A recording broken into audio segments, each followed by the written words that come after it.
Good morning, good evening, good day, greetings and salutations with the helping side of Welcome to the Safe Room featuring Security Side Quest. My name is Tristan Watty, and I am joined by the mysterious, the marvel, the marvelous, the great, the person who is of the incident response variety. Russ, how's it going?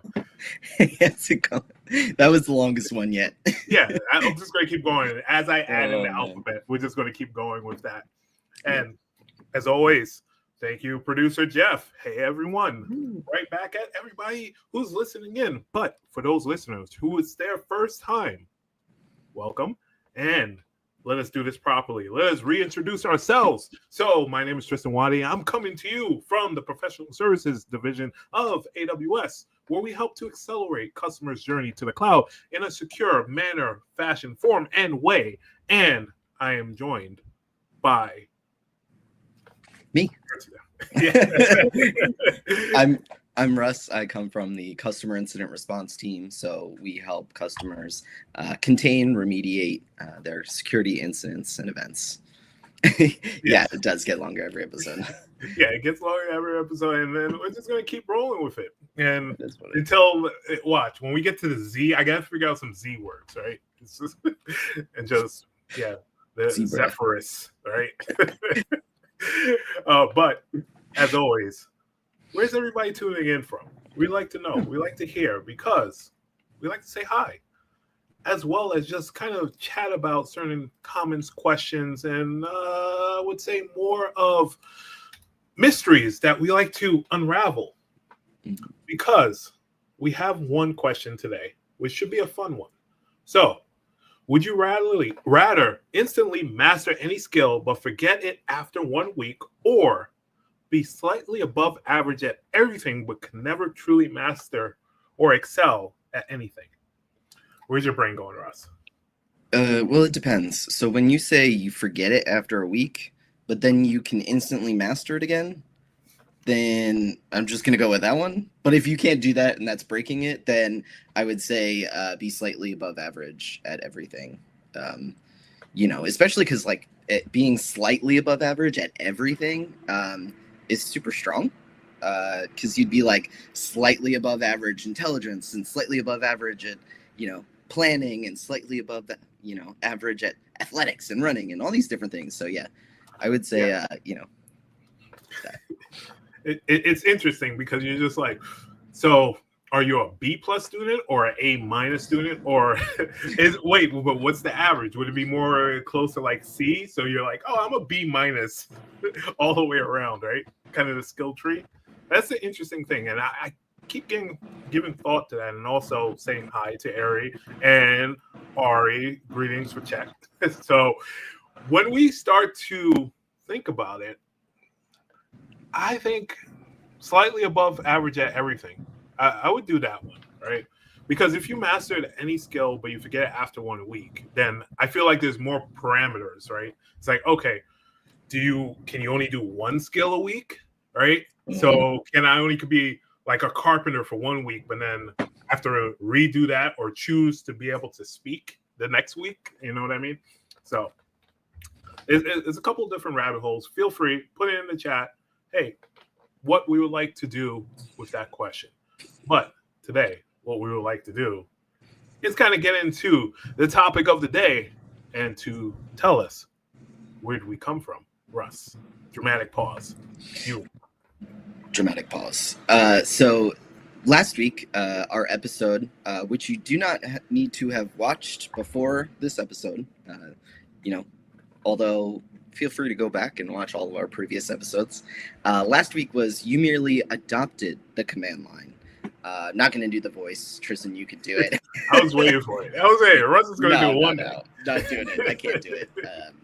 And then today we're going to go over audits. So audit season is coming, is going to be our topic of the episode. And that is going to come with a lot of winter is coming type of references. So get ready for all of those. Yeah. We're going to see how many we can sneak in there. Yeah, and I was just trying to think of a voice I could do. I'm like, I can't do any of their voices, so it's back to Bane. No, uh, audit season is coming. So, what does that mean? Well, it means when you have an organization, an environment from small to large to enterprise, you start to think of, hey, what is our security plan? How, as winter demands preparation, so does audit season. It requires that strategic defensive strategy. That means mapping out your organization's security landscape, identifying vulnerabilities, or just plain saying, "Hey, what are the timelines before everybody's out on holidays?" These are the critical questions that we like to ask, right? As well as saying, "Hello, hello, yes, it is packed in here." Well, it's because audit season is coming. Everybody's trying to see. So when you think of your plan, you also start to think of, hey, what controls do we have to put into place, right? Because we always like to make the castle analogy. So as you control your environment, when you think of a castle, you think of the walls, you think of the reinforcements, you think of the drawbridges, the gates. And when an auditor arrives at your gate, what are they going to see? Are they going to see a moat, or are they just going to walk in the front door? These are questions that you have to ask. And this comes down to your overall plan. Because just as you think about deploying different items to achieve an outcome, you want to think about how do you reinforce it and how do you provide evidence that it is reinforced, right? And part of that comes from not one person can do this. It's dangerous to go alone in, video games speak. So you want to make sure that you have your security allies. So auditing is everybody is involved, right? Everybody's involved. That's one of the key takeaways, right? So you want to make sure that you unite your IT knights, right? Your compliance counselors, your business unit bannermen or something like that, right? Under one banner. I'm working on good. Yeah, I'm trying here. But the key part is to establish clear communications, unlike what I am doing, right? So what you want to do is designate, let's say, the audit liaisons from these different groups to be able to have and adhere to what the needs of the auditors are, right? And you want to ensure that everybody knows their role. Because sometimes what we see, what happens with customers is you might have an individual who knows everything about a lot, all right? And when they don't, they might be not the right person to be within that meeting because there might be a control or a configuration or a way of doing things that, hey, maybe there wasn't strict documentation on. And now this person's answering based on what they quickly read in the documentation and say, hey, this control is not there. Well, that can be a critical finding that has to be addressed, right? So it's something that you have to come up and kind of revisit, which you would like to not do as much. Because every audit season, if I take the dramatic pause, it has a fearsome beast, let's say, that emerges from the caves. And it's usually the dreaded lack of documentation, right? So that is one of the key pieces that we have seen, right? And this lack of documentation beast usually, breathes fire and can affect unprepared teams. So this is where that segregation of duties comes into play. This is how you make sure that you're reviewing your policies to make sure everything is up to date and it's not out of sync. So as we start to think about being in sync, I think the first place to start with that is a poll, right? So as we think of what kingdom needs most defense, think about it. Question 1, question 2, question 3, question 4, 5. Put it in the chat. Think about your access management, your change management, your data protection, your incident response, your business continuity. Which of these key pieces are you trying to adhere to within your organization? Or maybe it just needs a little bit more refinement. Russ, what have you seen with customers out of this? So I'm going to go with both the answer for the question you're asking and also the same answer for the question that is being asked in universe, and both of those are the same. It's the North access management. If you're gonna try to keep out, undesirables, whites, whatever stuff like that, you need to be able to manage who has access to the account, who has access to resources, all of those things. And the North is kind of the gatekeeper, if you will, for all of those, wildlings, whites, all those things. Yep. And this is the interesting part, is access management is a big part, because even when you're auditing, that's one of the key aspects, right? It's like, okay, how are you going to grant access to an auditor, right? In order to review, let's say, evidence or something along those lines. And if we didn't mention, the theme is Game of Thrones today. So you're going to see a lot of references. Oh, that's what right? Yeah, we're just going to keep reinforcing that piece. So as we continue on, I think the next step to really talk about and kind of dive in, closer, right, is thinking about your plan. What is your plan when it comes to your overall security posture, right? So one of those key items is to think about, hey, what is our audit readiness framework? What is the pre-audit reconnaissance mission, let's say, right? It usually begins with, what tool are we going to leverage? That's usually the conversation. So if we are in AWS world, we're looking at something like Audit Manager, which can serve as that central command center, right? It can collect some evidence, map some controls. So it turns into that piece. But if you're looking for what the next step is, I always kind of navigate towards Security Hub, right? That's your guard. Is your compliance watchdog, for lack of better words, because what it's doing is continuously checking your defenses, right? You think of everything that comes built in, the CIS benchmarks, the PCI DSS, ISO, all those different items. And if I were to add a third to this trio, Russ could probably see all the way from back here, even when I'm speaking about, is config. Right. This is a powerful tool, right? Because config is like your tireless sentry. It's just constantly evaluating resource configurations and going through, making sure that you have the desired state for your environment and your organization. So how do you make sure that your castle's walls stay strong? Leverage one of these three, but mostly config, right? So yes, config, the unsullied, if you will. Yeah, it's funny because you don't ring the bell of shame with config, right? You just kind of you accept it. So what you want to do is think about Audit Manager, Security Hub. So Audit Manager for, I would say, control evaluation, Security Hub for compliance standards, and then config rules for that continuous assessment. Right? A little bit of a jam-packed item, but as you start to research and kind of build out your strategies, you really start to gain kind of an idea of what are the critical pieces of documentation and what are our strategies for gathering said documentation, right?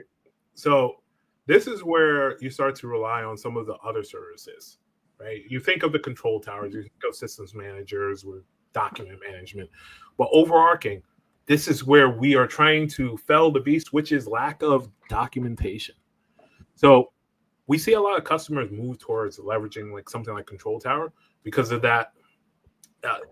I would say the aspect that's built into its name is that control tower for your organization in order to say, these are how the SCPs are deployed. These are how we are doing preventive detective controls. And these established baselines that have been proven through various customer environments or what we're leveraging within our environment.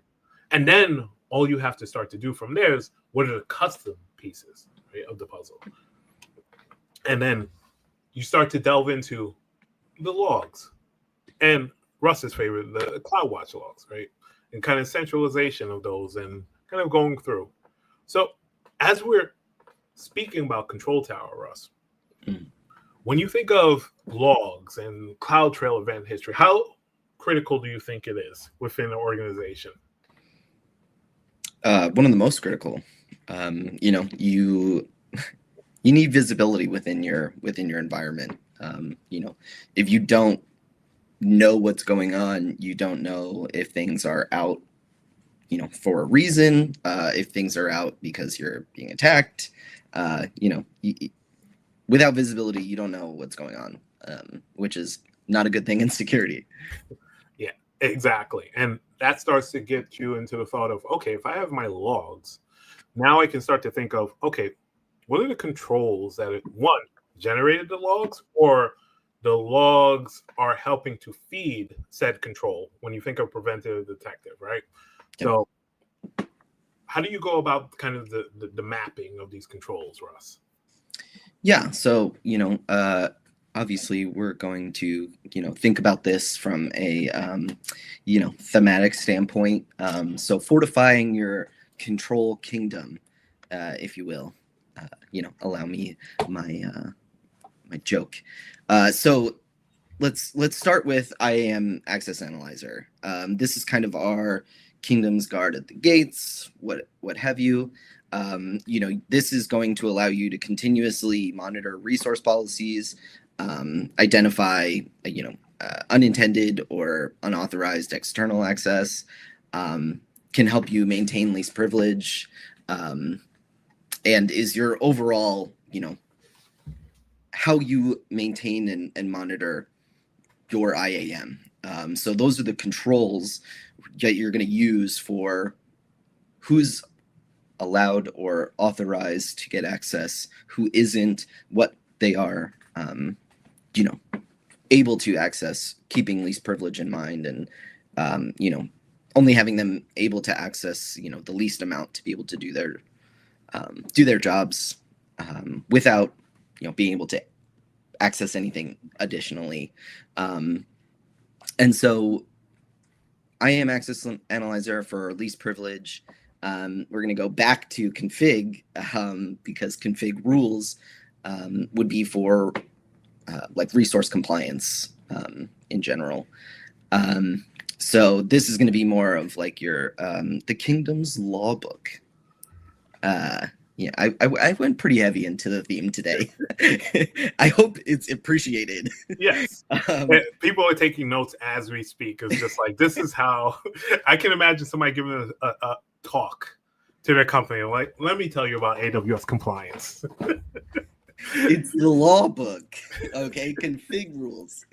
But yeah, so a config will evaluate your resources against security rules. So that also gives you that those controls. Security Hub is going to be your controls framework. That's a little bit of let's say North Star almost, right? Because you that's kind of PCI and NIST and all those kind of standards. Yeah, I mean that's kind of your command and control, your operations center, whatever you want to call it in our kingdom scenario. It's the hub, which aptly named. But yeah, and then we have our network access control lists and security groups, and that's what we're going to use for who's allowed to access the network itself.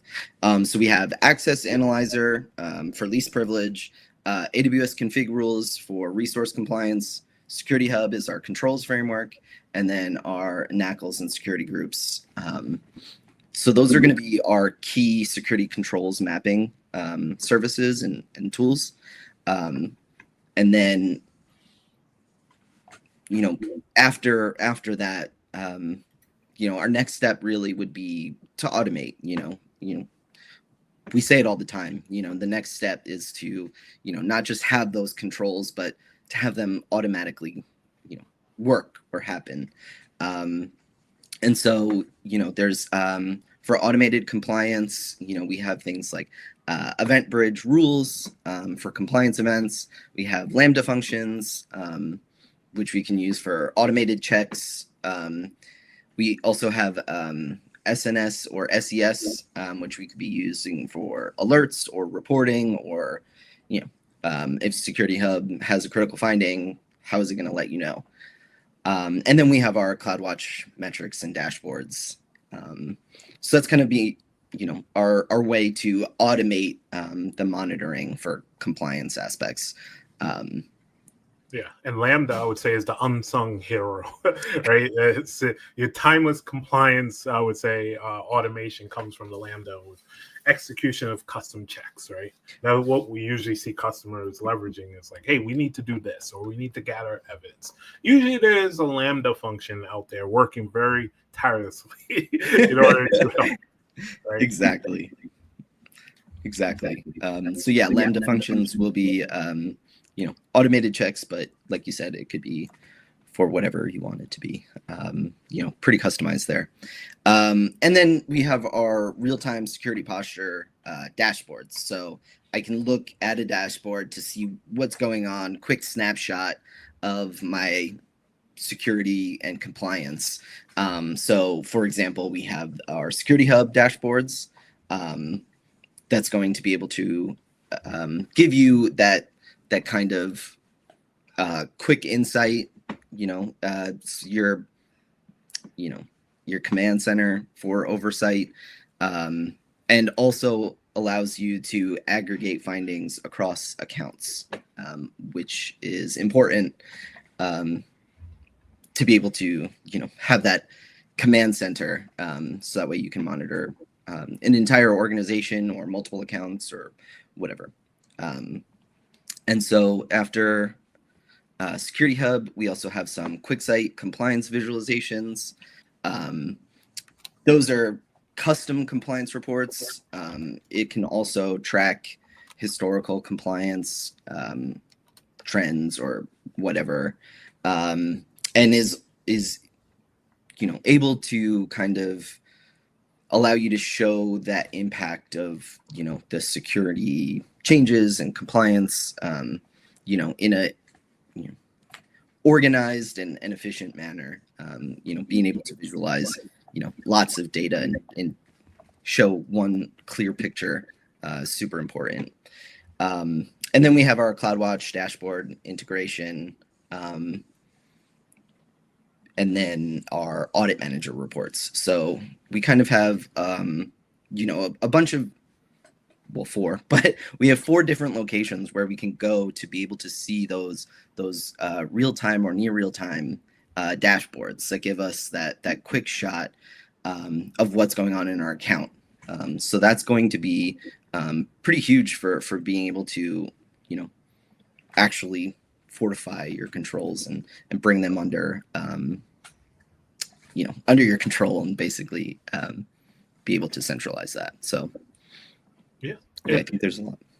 Yeah, and I think you bring up a great point of just how do we centralize our visibility and our controls, right? And that's usually the way path for a lot of organizations is, hey, we have all these distributed systems, all these distributed accounts. How can we provide a centralized mechanism in order to review this so that when an audit comes, as it will, how do we tend to that? How do we go around the path of, okay, this is our organization from a vantage point, right? And what we've also seen with this is there's some gamification that customers do as well, where I've seen them implement almost like leaderboards, right? Where they have all the accounts set up in such a way that they can say, hey, this account is a 80, right? This account is a 90, and this account is a 70. Now, how can we fix this so that when we have somebody looking at it, maybe an auditor or maybe just internal stakeholders, I want to say, hey, what is the security posture across our environment?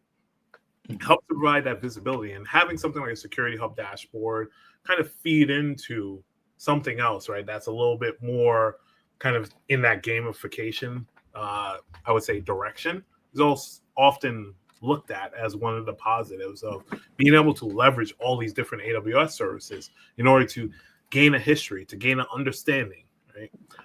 But usually this comes from just the knowledge of, hey, what have we done before? What has worked for us?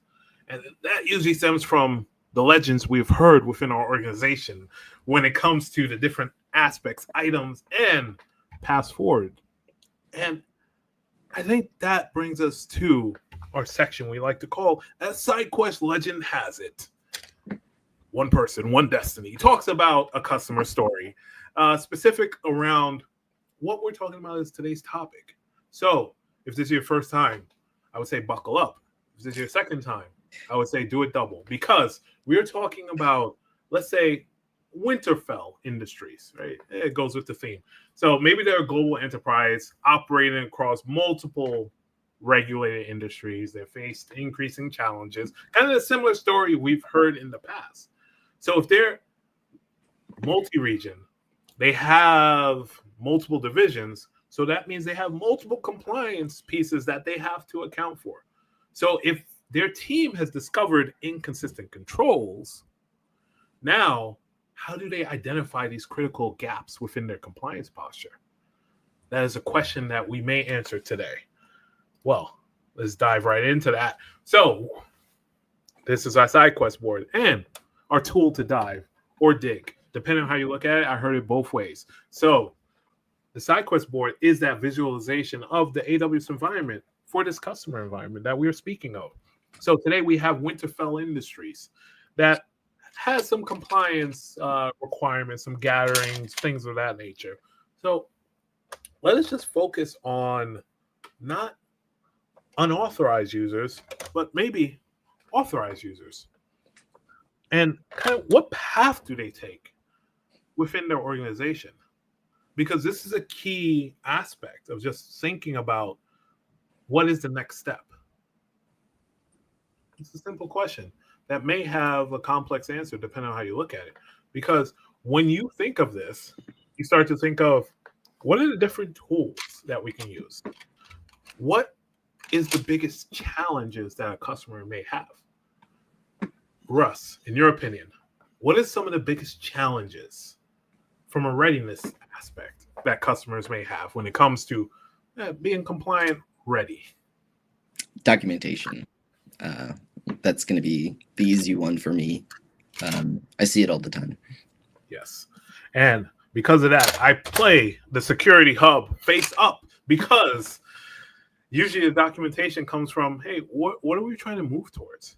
Mm-hmm. And this is why I called it a North Star specifically when we were speaking about security hub, is because when we have conversations with customers, what we see and what we hear, I would say feel, right? You feel when you kind of vibe code a little bit, right? Is, hey, how can I get a better understanding of the environment? Well, it's what is your environment moving towards from a security consciousness? We speak about a target state security strategy, but often when there is regulatory or compliance needs, you're moving towards PCI DSS or anything in between that. So something like Security Hub starts to be at the center of your posture conversations. And usually that posture conversation is not a linear one. And why is that? Well, you start to think of, hey, what are the different pieces of our environment that we have to consider? Oh, we have to think about, okay, what is our incident response strategy? Do we have items like guard duty set up properly?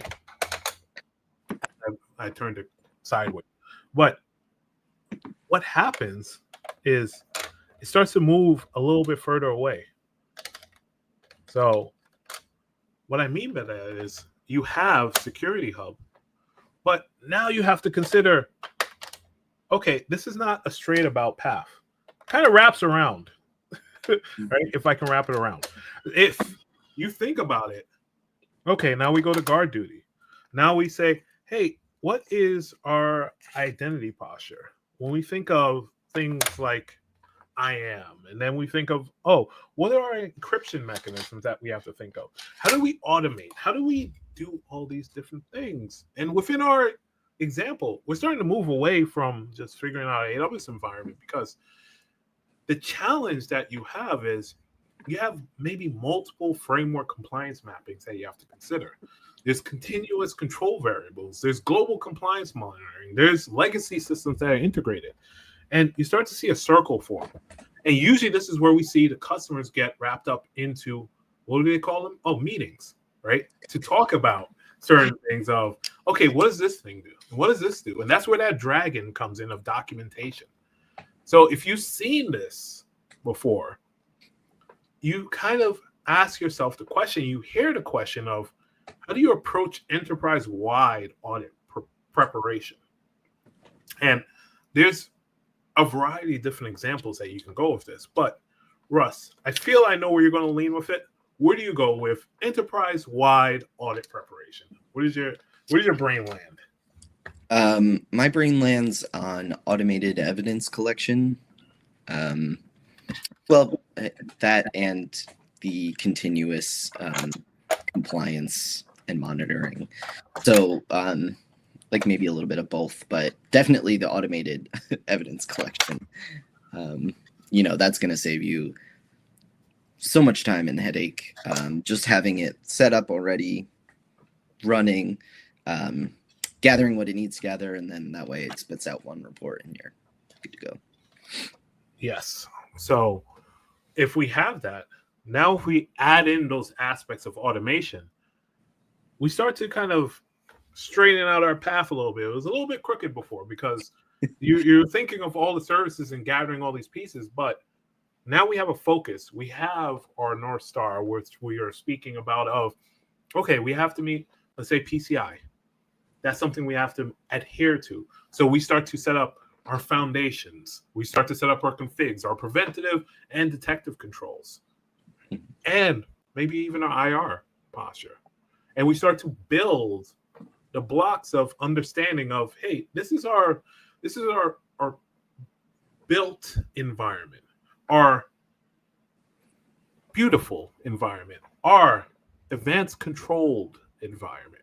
They use advanced controlled for a specific reason, because when you start to mature in your AWS journey, you start to think of, okay, how do we mature our preventative detective controls, but as well as our personnel. And part of the advanced controlled environment means that you have personnel that can start to mature your controls. And part of the controls is documentation, right? Before service is enabled, how do you enable that service?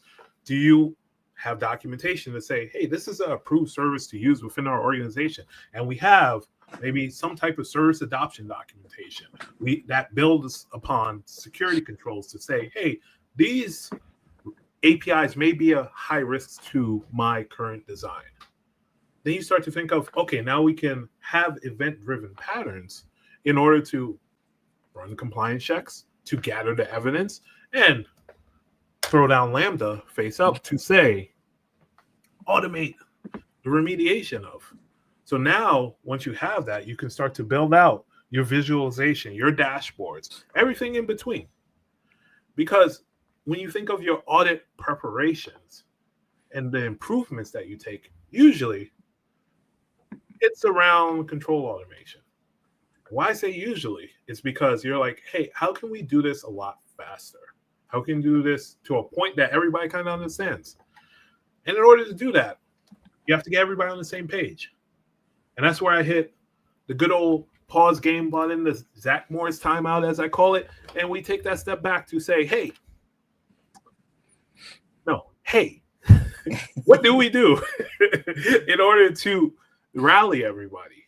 Mm-hmm. Well, this is where your cross-team collaboration strategy comes into play. Because if you have scattered forces, if we're thinking in the Game of Thrones universe, doesn't really work out. You need a coordinated audit defense. You want to have collaboration as your biggest weapon. And why I say that is because you're dealing across a multi-account strategy. And because you're dealing across multi-accounts, now you have to think of, hey, how do we ensure that we have centralized policies that everyone can adhere to, that there's guardrails in place that developers can develop at accelerated manners, but keeping the security and the correct controls in place. And I would tell you from personal experience, a lot of conversations happen around one specific topic when it comes to AWS organizations, and that is SCPs, service control policies. And why is that? Because usually the SCPs are designed around one, the outcome you're trying to achieve, right? Yeah. Oh, I'm trying to do a migration. Oh, I'm trying to run this app, a modernization, everything along those lines. Oh, we need the guardrail. We need some SCPs in place. How do we prevent, the most privileged users from violating compliance? And the problem with this is when you have these conversations and you're not on the same front when it comes to team collaboration, it's like, oh, we need this level of access to do this. Our organization works like this. And usually what happens is, okay, we'll put into place a broader SCP.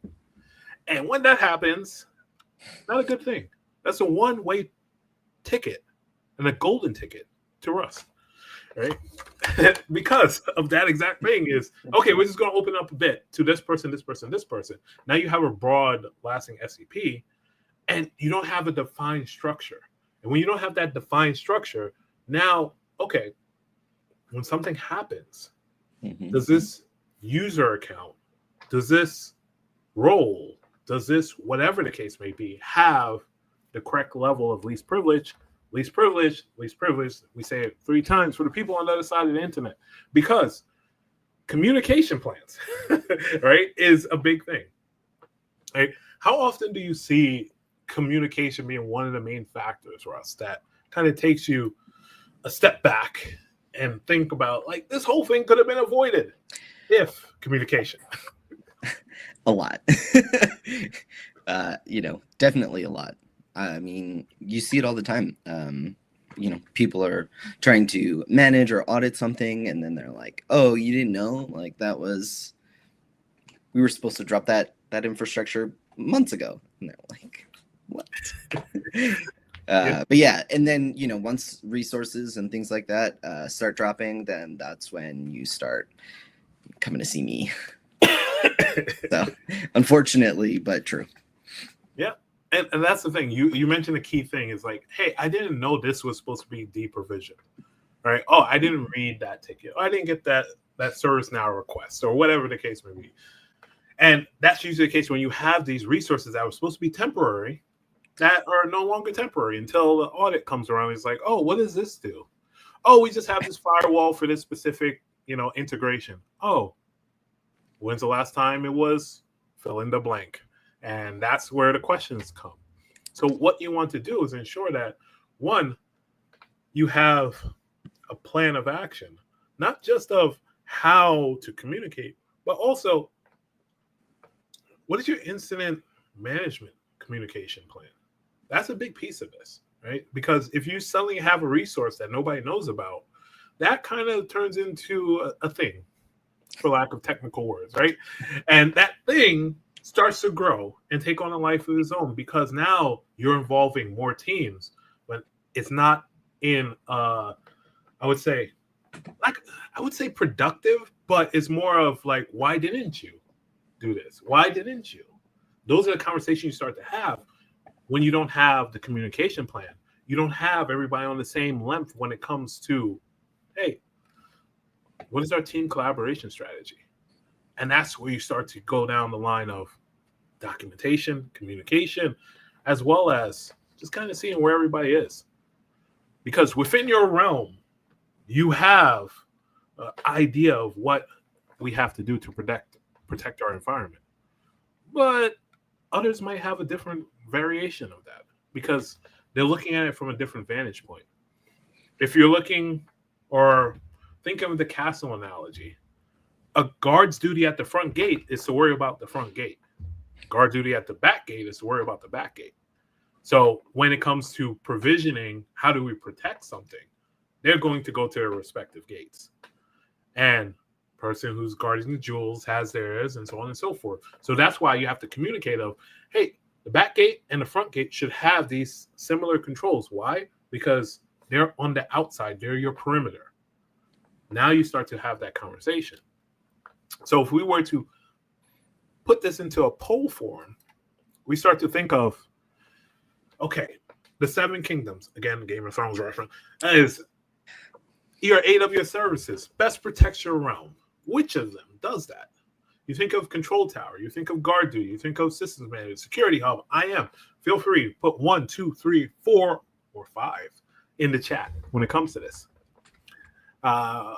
This is an interesting one. So, where do you go, Russ? I'd probably say control tower. I think that, you're going to see,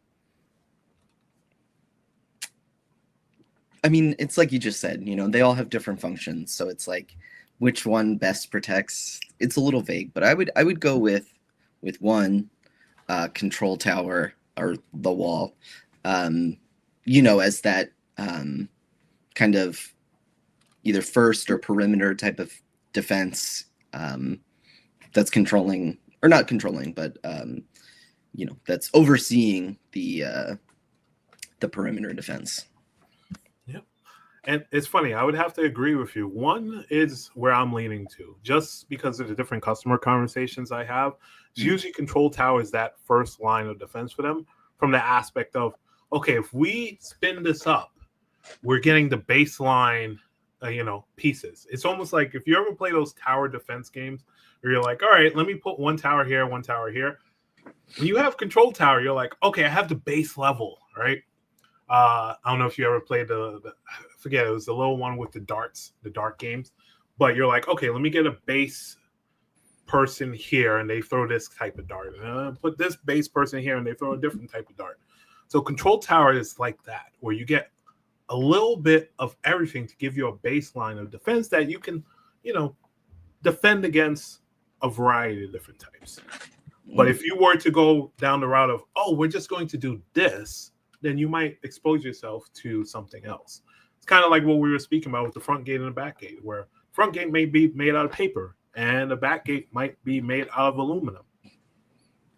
Okay, you pick two different types. But did anybody think of using brick or anything along those lines? No, because of the communication. But that kind of leads us down the path of just talking about what the main piece of that is one, the communication, but also documentation. That's the theme of the episode a little bit, right? Because that's the big dragon we're trying to slay, especially when it comes to audits. So if you have your audits, how do you remediate that? I think that's part of the conversation, right, Russ? Is just thinking about what is the remediation strategies around this, and I think documentation plays into it. Absolutely, documentation is huge, especially when we're talking about compliance, because that's kind of the whole point. So let's see. So we have our audit dragons that we must slay. So let's just jump right into it. Our findings and remediation. So let's go through some of the top ones. I'm going to go with sensitive data exposure first. So any critical or sensitive data, you would want to prevent that. So, a solution that would automatically identify sensitive data, which would be our Macie, Amazon Macie. You can deploy Amazon Macie for sensitive data as your first line of defense, if you will, because it's constantly scanning for sensitive data and will identify it for you. So, saying, for example, I found, or not I, but Macie found unencrypted PII in development buckets or something like that. The next dragon would be vulnerability management. So a solution that would allow us to automate security assessments. For example, Inspector, which allows for continuous assessment and also prioritize remediation guidance. And then we also have recovery validation and encryption management, which we would look at AWS backup and KMS for. So I would go with those as our top, maybe audit and findings, or findings in audits. And then we have some common gaps within those. So notice how we, discussed some of the top audit findings, but we didn't look through our, network for VPC flow logs or WAF and shield configurations or certificate manager, or even our patch manager and systems manager. So there's different things that we can look through. So the flow logs, there's monitoring, WAF and shield configurations. These are the types of things that might be missed, and some solutions that you can ensure that you are providing the proper documentation for those. And then gonna go real quick into some quick win security improvements. So, just some things that you can do to, immediate actions that you can take to increase your security posture overall. And so that's going to be enabling guard duty. It's a quick, easy win. Guard duty will start threat detection based off of, a baseline set of rules. So that way, if you don't have, a custom set, you can still get that level of threat detection and security monitoring. And then we also have CloudFront security headers, which allows you to kind of make those security controls within CloudFront.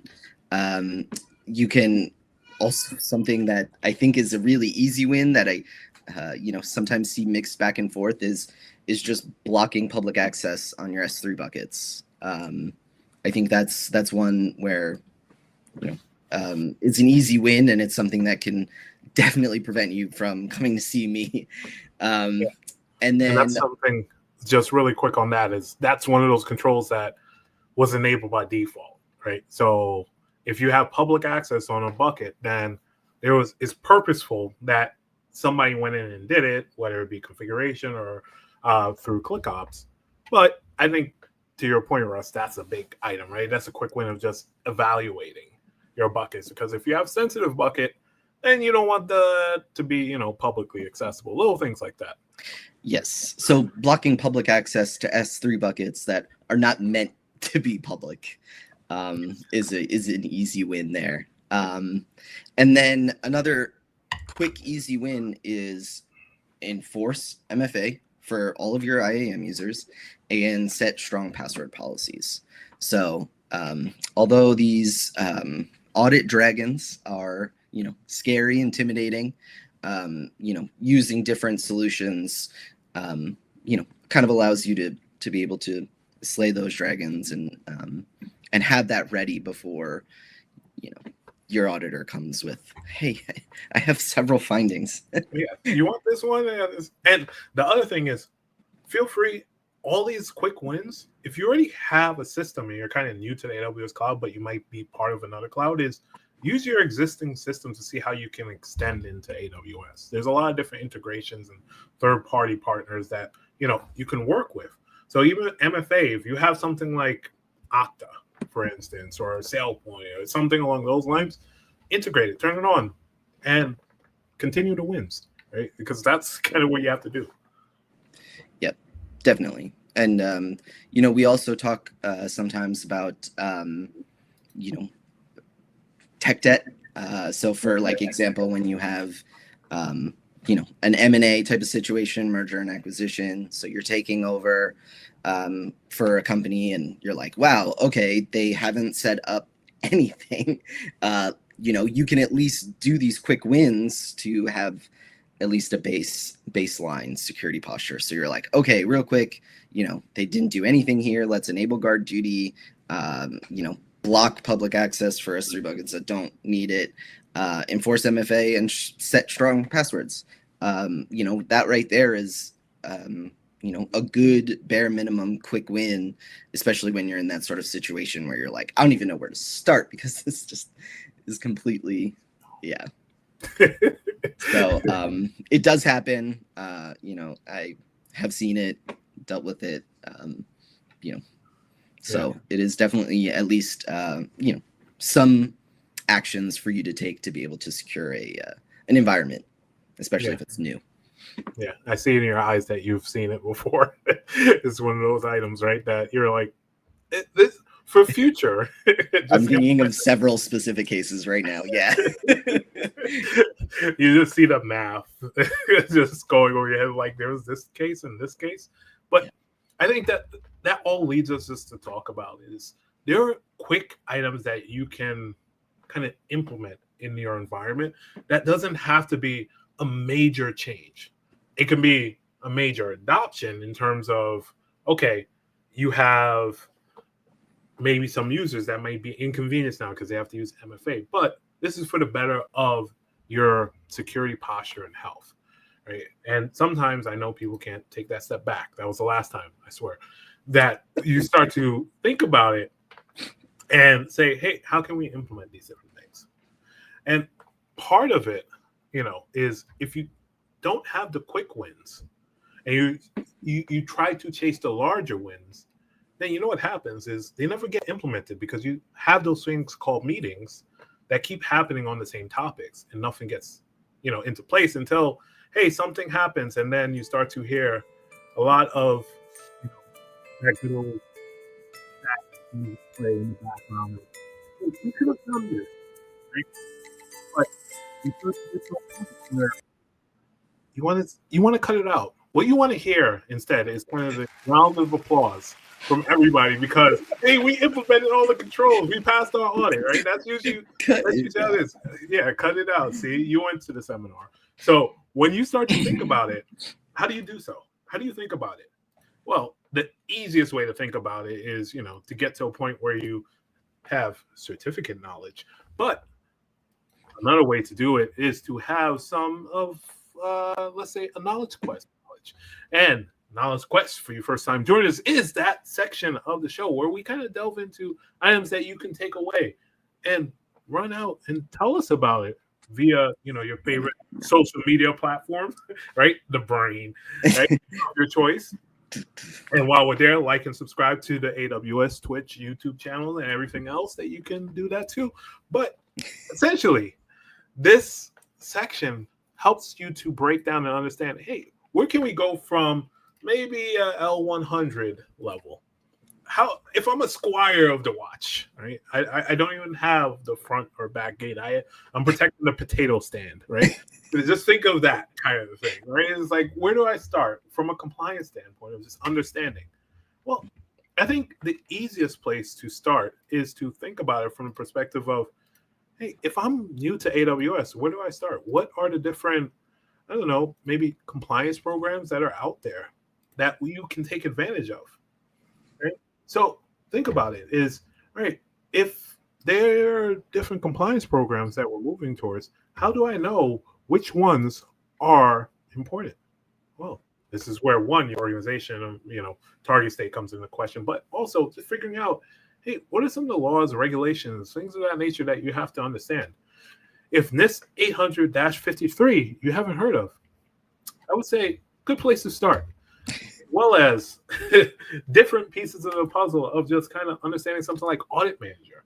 How does this help? Or I was going to say have or help, but it came out both ways.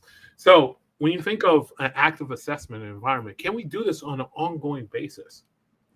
And this is where you start to get familiar with some of the concepts and terminologies of what's an assessment? What's an assessment report? How can I speak to an auditor to a manner that I have some expertise within our environment? And then how do I figure out what configures? Well, the AWS documentation is pieces of the puzzle that you start to pull together in a certain way, manner, fashion, and form. And you start to keep asking these questions. What's control tower? What's security hub? And then eventually,